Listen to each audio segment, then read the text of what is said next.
mobile déployés, c'est cela. Hein. Non, ça veut dire quoi? Non, je vais pas confirmer. Des chiffres. Oui, mais je ne vais pas confirmer ces chiffres. Alors combien d'hommes? Plusieurs milliers. Je ne rentre pas dans cette comptabilité. 7-8 000 hommes. Nous savons qu'il y aura 7-8 000 hommes. Mais nous savons qu'il y aura beaucoup de monde dans les manifestations, et nous connaissons les risques. Nous savons aussi que des Black Blocs, des gilets jaunes radicaux ont décidé de se joindre aux manifestations à Paris. Vous le savez déjà, il y aura des Black Blocs et des radicaux. Mais ils l'ont annoncé. Les gilets jaunes, par exemple, l'ont annoncé. Vous les estimez à combien? Mais en fait, il y a Paris, il y a le reste de la France. Moi, je m'occupe de la totalité du territoire national. Donc, ce sont quelques centaines de personnes supplémentaires sur toute à Paris. La France. Mais à Paris, et peut-être quelques milliers sur l'ensemble du territoire national. Mais ce que nous savons, c'est qu'en réalité, le vrai problème, c'est quand vous avez 200 personnes qui viennent pour casser au milieu de 5000 et qu'elles se mélangent à la foule, c'est très difficile de gérer cela. Et donc, nous avons mis en place un dispositif à Paris sous l'autorité du préfet de police, à qui j'ai demandé d'ailleurs de s'exprimer cet après-midi auprès de la presse pour présenter le dispositif.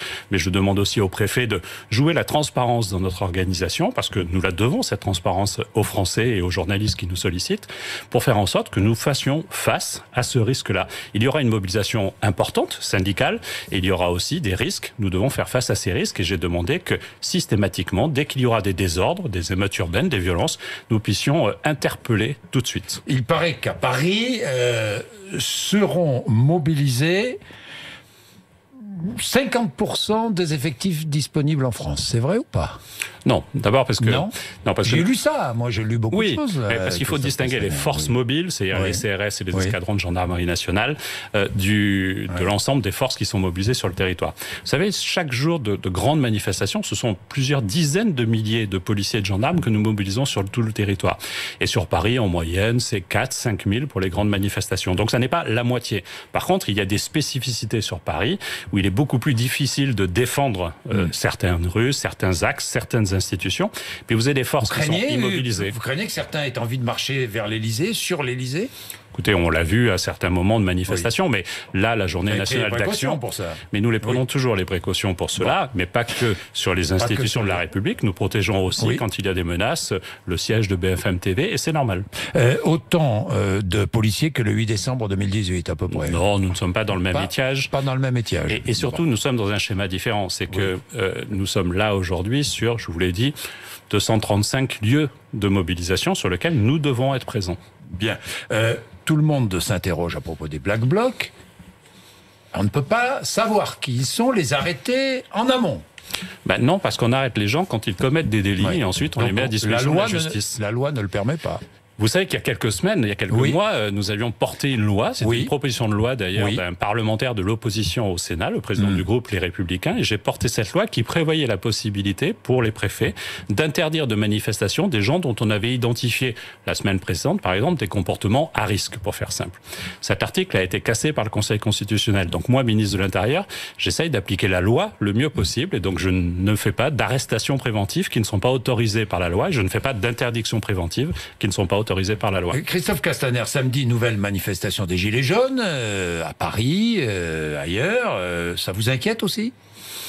Vous savez, depuis un peu plus d'un an maintenant, tous les samedis, il y a des manifestations de gilets jaunes, même au cœur de l'été, même si on en a parlé. Ce sont quelques milliers de personnes qui se rassemblent un peu partout en France et qui nous obligent d'ailleurs, parce qu'ils sont de plus en plus radicaux, de plus en plus violents, et on l'a vu pour leur journée anniversaire, le 17 novembre, il y a un peu moins d'un mois, nous sommes obligés de mettre en place des forces. C'est très consommateur de forces de sécurité, et objectivement, je préférais que ces forces de sécurité, elles soient la nuit dans les quartiers auprès des Français, plutôt que le samedi mobilisées pour empêcher quelques centaines de personnes de casser, parce que on voit bien que ceux qui restent se sont radicalisés et pratiquent la violence instantanée. Le 17 novembre, place d'Italie, la manifestation devait partir à 14h. Dès 10h du matin, ils sont venus. Ils ont commencé par neutraliser le système de vidéosurveillance, de vidéoprotection de la place d'Italie, et ils ont tout de suite cassé. Mais nous les interpellons aussi, et vous avez en tête ces images de celui qui cassait la stèle hommage au maréchal Juin. Il a été arrêté depuis, il a été mis à disposition de la justice. Des caméras d'ailleurs, tactiques ont été installées à certains endroits. Comme à toutes les manifestations. Là, on en a parlé, mais à toutes les manifestations, là où il n'y a pas de caméras de vidéoprotection, nous mettons des caméras indépendantes, directement gérées par la préfecture de police. Christophe Castaner, l'usage des LBD, des grenades de désencerclement, des grenades explosives, sera-t-il à l'avenir ou pour ces manifestations-là plus strictement encadré ou pas ? D'abord, une grenade explosive, je ne sais pas ce dont il s'agit, mais grenade, de désencerclement. Mais elles sont déjà, tous ces outils qui sont des moyens de défense de nos forces de sécurité, sont déjà utilisés et très encadrés. Mais vous savez, le LBD, par exemple, est utilisé chaque jour, chaque nuit, pour protéger nos policiers et pour éviter, quand ils sont attaqués, d'utiliser leur arme administrative, c'était leur revolver, mais aussi pour neutraliser quelqu'un qui cherche à s'enfuir. Tous les jours, toutes les nuits, nous l'utilisons et dans les manifestations, de façon très réglementée, nous devons le faire. Mais puisque je suis au micro, j'en profite pour rappeler vraiment toutes les forces de sécurité intérieure à l'usage adapté et réglementaire de cette force. Cette force, il veut dire que l'usage n'a pas toujours été adapté ni réglementaire. Il peut y avoir des fautes. Quand il y a des fautes, il y a des enquêtes. Elles sont ensuite clôturées et mises à disposition de la justice. Vous savez qu'il y a 330 enquêtes de l'IGPN depuis le début du mouvement des Gilets jaunes. Mais ramenons ce chiffre, 330 à 55 000 manifestations. Ramenons ce chiffre à la réalité de la violence que les forces de sécurité intérieure ont subie presque à toutes les manifestations, de façon systématique et extrêmement violente. Des cocktails Molotov et de nombreuses autres armes par destination utilisées. Donc voilà la réalité aussi. Mais on n'est pas dans un combat entre deux bandes. Il n'y a pas d'un côté la bande des policiers, de l'autre la bande des casseurs. Non. La police et la gendarmerie sont les seuls dans ce pays habilités à utiliser la force pour protéger les Français et pour protéger les institutions. Est-ce que le régime spécial ou particulier des policiers sera maintenu? C'est pas un régime spécial. C'est un régime qui reconnaît particulier. C'est un régime qui reconnaît la particularité de ce métier. Voilà. On n'est pas policier jusqu'à 62 ans. Aujourd'hui, il y a un âge anticipé de départ et donc il nous faut maintenir ce système anticipé de départ. Il sera maintenu pour prendre en compte la dangerosité de ce métier. Je connais peu de métiers aussi dangereux. Je l'ai dit aux partenaires sociaux, ils le savent. Le président de la République et le Premier ministre ont affirmé aussi le fait que nous prendrons en compte la dangerosité pour calculer l'âge de départ à la retraite. Le système particulier, il est simple. Policiers. Quand on est policier, on a droit à une annuité de cotisation offerte tous les 5 ans. On est bien d'accord. Avec un plafonnement à 5 annuités. Est-ce que ce système-là sera conservé? Le principe du système doit être conservé. Le principe, c'est-à-dire moi j'aime bien les détails. Mais moi, je vais être concret aussi, cher Jean-Jacques Bourdin. Aujourd'hui, vous avez un calcul par trimestre. Dès lors qu'on n'est plus dans un calcul par trimestre et qu'on est dans le système universel que nous voulons porter, il faut du coup que l'employeur cotise pour l'employé, donc pour le policier. Et donc on n'est plus dans une comptabilité de trimestre, mais nous arriverons au même résultat pour ceux qui sont dans des positions sur lesquelles nous prenons en compte la dangerosité. Et c'est normal. Uniquement pour les policiers qui sont confrontés à la dangerosité. Mais tous les policiers sont confrontés à la dangerosité, non? Ça peut se discuter pour quelqu'un qui fait des tâches administratives au siège, place Beauvau, au ministère de l'Intérieur. Au ministère de l'Intérieur peut-être, mais dans un commissariat. Dans 80... Vous pouvez être tout à coup parce qu'il y a une urgence, tous les policiers, même ceux qui sont dans les bureaux. Mais là, je pense que vous cherchez à convaincre les auditeurs, pas moi, je suis convaincu comme vous. Bon, d'accord, mais je évidemment à protéger les policiers, enfin les protéger. Mais moi, vous savez, je passe beaucoup de temps à les défendre. Mais je vous en remercie parce qu'il m'arrive de devoir le faire moi-même parce qu'ils sont souvent attaqués par les journalistes. Je ne parle pas pour vous, Jean-Jacques Bourdin. Et donc ils savent que je les défends. Je les défends pour leur honneur, je les défends pour leur façon de travailler et je les défends aussi pour leur retraite. Comme je les ai défendus pour leur pouvoir d'achat en négociant avec eux une augmentation de salaire moyenne d'un peu plus de 100 € opérationnels net par mois, comme je les ai défendus quand je change les cycles horaires pour qu'ils puissent avoir un week-end sur 2 de repos à passer avec leur famille alors qu'ils étaient un week-end sur 6, comme je les ai défendus en étant le Premier ministre de l'Intérieur qui paye enfin les heures supplémentaires, alors que depuis 2005, certaines n'avaient pas été payées. Bon, alors pour avoir une annuité de cotisation offerte, on est bien d'accord, il faut être un policier qui prend des risques, quoi, si je comprends bien. On doit prendre en compte la dangerosité, pas forcément le statut. Mais je considère que 90-95% de nos policiers aujourd'hui sont engagés dans des fonctions de dangerosité. Donc ça veut dire que 95% des policiers vont garder ce régime particulier. Et je travaille actuellement avec les policiers 95% des policiers. Cela. Mais c'est mon objectif de défendre cette dangerosité et de défendre nos policiers et nos gendarmes aussi qui ont un statut différent mais que nous devons défendre. Alors, tiens, à propos des gendarmes, pourquoi est-ce que les CRS n'ont pas le même temps de repos que les gendarmes? J'ai bien entendu, vous le avez faire entendu, tout à l'heure. Mais il a raison, c'est pas normal, non? Mais c'est une question qu'il m'a posée la semaine dernière, je l'ai reçue la semaine dernière avec les autres organisations syndicales et je lui ai promis un groupe de travail spécifique, je lui ai même écrit sur ce sujet, donc il a oublié d'en parler, peut-être que la lettre n'était pas arrivée ce matin et donc au mois de décembre nous aurons un groupe de travail pour que nous prenions en compte cette spécificité-là. Et les heures supplémentaires, donc, pour y revenir encore une fois, mais on peut une partie versée avant la fin de l'année, on est bien d'accord. Oui. Quel pourcentage ? 50 millions d'euros qui ont été dégagés dans le budget. 3,5 millions d'heures. En fait, c'est la totalité des heures qui ont été générées en 2019, et j'anticipe d'ailleurs d'ici la fin de l'année, qui ont été payées. Et avant ? Et je vous le dis, alors, c'est une vraie question. Il faut prendre le temps. D'abord, je rappelle que je suis le Premier ministre de l'Intérieur qui honore cette dette, pour certains qui a commencé en 2005. Ensuite, j'ai fait en sorte que non seulement nous puissions apurer le stock d'heures supplémentaires, mais que nous puissions éviter qu'ils se reproduisent et qu'ils soient payés l'année prochaine. L'année prochaine, pour la première fois, dans le budget du ministère de l'Intérieur, nous avons prévu 26,5 millions d'euros pour payer les heures supplémentaires qui seront générées en 2020. C'est une première. Et il nous faudra poursuivre l'apurement du stock. C'est une dette. C'est une dette que nous avons vis-à-vis de nos policiers, et je m'honore d'être celui qui la paye.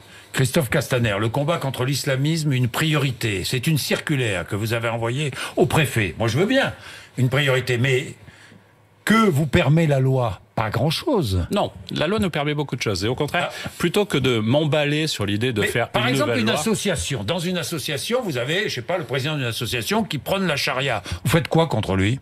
Je peux évidemment le poursuivre, parce que s'il prône la charia, c'est une faute pénale et je dois le poursuivre. Mais vous pouvez dissoudre l'association ? Dans certains cas, si les faits sont caractérisés, oui. Mais l'idée, c'est d'utiliser toutes les armes du droit commun. Oui. S'il faut une loi à un moment donné, je suis prêt à faire une loi. Moi, je suis pas... mais je ne suis pas un ministre qui veut une loi qui porte son nom. On a des outils.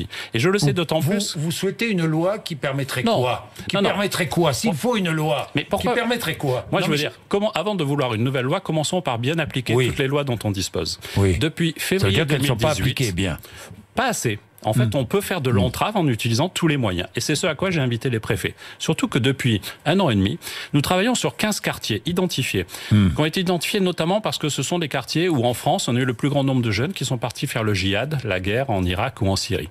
Et sur ces 15 quartiers, on a demandé aux préfets, à toutes les autorités, de travailler ensemble et d'utiliser tous les moyens possibles pour lutter contre l'islamisme. Attention, l'islamisme, ça n'est pas l'islam. L'islam, c'est une religion, c'est une culture que je respecte et que je défends. L'islamisme, c'est un système politique d'hommes, pour l'essentiel, qui considèrent qu'il y a des valeurs supérieures à la loi de la République. C'est le texte religieux et c'est la religion. Mais ils pourront continuer à le considérer librement et même à véhiculer ces idées-là. Mais je vais donc finir. Dans ces 15 quartiers, nous avons par exemple fermé près de 133 commerces, parce que nous savions qu'ils étaient liés à l'islamisme rampant. Nous avons fermé 13 lieux de culte, parce que nous savons qu'il se pratiquait en son sein des prêches qui n'étaient pas conformes aux valeurs de la République. Nous avons fermé 4 écoles, 8 associations, des clubs de sport, des associations prétendument culturelles. En gros, nous avons mis tous les moyens dont nous disposons pour faire en sorte que l'islamisme recule et que la République revienne. Et c'est cette méthode-là que j'ai demandé aux préfets, en les réunissant tous, jeudi dernier, à Beauvau. Je leur ai demandé de l'appliquer partout en France. Parce que le risque de l'islamisme rampant, c'est-à-dire de femmes et d'hommes surtout qui veulent imposer une loi qui n'est pas la loi de la République, qui contestent par exemple le principe fondamental de l'égalité entre les femmes et les hommes, il est partout en France. Pas de façon spectaculaire, pas de façon massive, mais nous devons l'empêcher de se développer.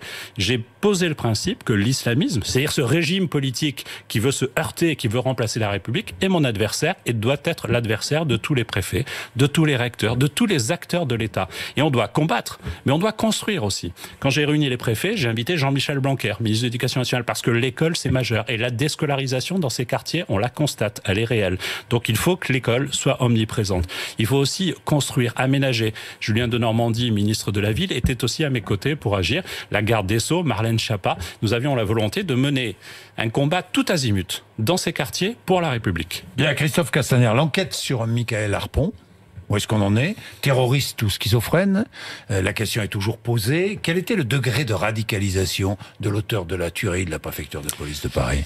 Je pense que vous savez que je ne vais pas répondre à votre question, parce qu'il y a une enquête judiciaire. Elle est placée sous l'autorité du procureur antiterroriste et elle n'est pas close. Donc quand elle sera close, le procureur aura l'occasion de communiquer sur ce sujet. Par contre, ce que je sais, c'est que nous avons renforcé, le préfet de police a renforcé les moyens de détection de tout signe de radicalisation, comme nous le faisons déjà à un haut niveau dans la police, dans la la gendarmerie et nous devons le faire. Combien de signalements de radicalisation dans la police aujourd'hui? On en est à combien? Vous avez des chiffres? On a une plateforme de signalement. Vous savez, il y a même une plateforme en France, Stop Djihadisme, qui existe avec un numéro vert. Évidemment, après l'attentat à la préfecture de police, nous avons très fortement augmenté les signalements. Mais attention, un signalement n'est pas un signe de radicalisation. Ensuite, dans la police, à peu près 40 cas ont été signalés, ont fait l'objet d'une enquête et tous ne sont pas considérés, au terme de l'enquête, comme étant des radicaux qui présenteraient un risque. Et selon les cas, pour une bonne moitié, on a fait en sorte qu'ils ne soient plus dans la police. On a utilisé là encore tous les moyens à notre disposition. Et je dis nous, radiés, parce que ça a débuté, exclus, ça a débuté radiés, exclus. Un peu plus de 20 policiers radiés exclus. Oui, qui sont partis, à qui on a fait des départs aidés. On a utilisé tous les moyens possibles et on a la possibilité. Sur des gendarmes, plusieurs, je ne vais pas rentrer dans le détail, ont été écartés de responsabilité à risque. Et certains, et je peux vous dire que la gendarmerie sait aussi s'y faire, quand elle va écarter quelqu'un qui serait considéré comme présentant un risque. Et donc, nous n'hésitons pas. Et je ne souhaite pas qu'on hésite parce qu'il s'agit de la sécurité, d'abord des policiers et des gendarmes eux-mêmes, mais des Français derrière. La mort de Steve à Nantes, le commissaire chargé de l'enquête a-t-il été muté? Oui, il n'est plus dans ses fonctions où il était précédemment. Oui, c'est fait. Oui, il n'a pas sanctionné. Après ma décision, il n'a pas repris son poste. Oui, et il ne souhaitait pas partir. J'ai fait en sorte qu'il parte, c'est normal. Il fallait, sur ce sujet où des fautes sont apparues de discernement dans l'analyse, il était nécessaire d'apaiser aussi la situation. Et puis, je pense aussi aux parents de Steve Maia-Canico. Je pense à ses amis, à ses proches.